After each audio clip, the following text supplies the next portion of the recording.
There was an interesting question in the mailbag this week, Koom, and I wanted your thoughts on it. Someone asked, Clay, I think, if I'm not mistaken, um, health or home ice advantage? What is more important to you as you're like not in like overall, but just over this next little stretch here? I think undoubtedly health. I mean, the Oilers, as good as the LA Kings are at home, and they're arguably the best team in the NHL at home. I think they're 24-4-4 in LA this season. That's off the top of my head from writing the game notes this morning, but don't quote me on that. It's something like that. They're one of the best teams at home.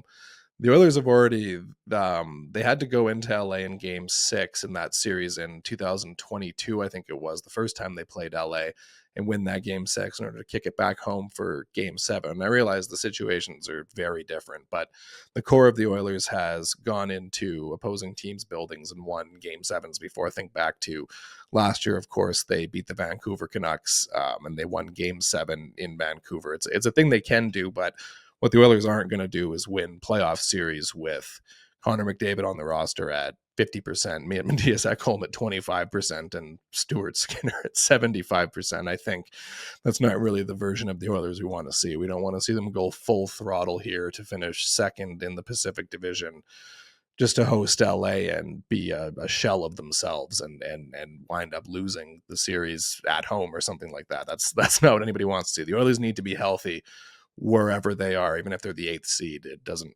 matter. They have to be healthy.